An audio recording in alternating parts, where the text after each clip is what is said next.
মুহূর্তে গুরুত্বপূর্ণ খবরের দিকে নজর রাখবো। সুতাহাটায় বিএলও নিয়ে রাজনৈতিক চাপানোতর। বিএলও কে সরাতে বিডিওর কাছে অভিযোগ করলেন বিজেপির তমলুক সাংগঠনিক জেলার সহ সভাপতি আনন্দময় অধিকারী। অভিযুক্ত বিএলও সৌরভ বেরার বক্তব্য, স্বাধীন দেশের স্বাধীন নাগরিক আমি।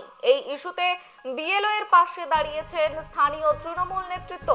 আপনাদের আবারও জানিয়ে রাখি, সুতাহাটায় বিএলও নিয়ে রাজনৈতিক চাপানোতর ইতিমধ্যে শুরু হয়ে গিয়েছে এবং বিএলও কে সরাতে বিডিওর কাছে অভিযোগ দায়ের করলেন বিজেপির তমলুক সাংগঠনিক জেলার সহ সভাপতি আনন্দময় অধিকারী।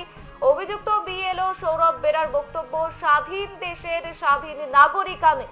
এই ইস্যুতে বিএলও এর পাশে দাঁড়িয়েছেন স্থানীয় তৃণমূল নেতৃত্ব। আপনাদের আবারও জানিয়ে রাখি, এবিএসটি নিউজের পর্দায় আমরা দেখাচ্ছি সুতাহাটায় বিএলও নিয়ে রাজনৈতিক চাপানোতর এবং বিএলও কে সরাতে বিডিওর কাছে অভিযোগ দায়ের করলেন বিজেপির তমলুক সাংগঠনিক জেলার সহ সভাপতি আনন্দময় অধিকারী এবং অভিযুক্ত বিএলও সৌরভ বেরার বক্তব্য, স্বাধীন দেশের স্বাধীন নাগরিক আমি। এই ইস্যুতে বিএলও এর পাশে দাঁড়িয়েছেন স্থানীয় তৃণমূল নেতৃত্বরা।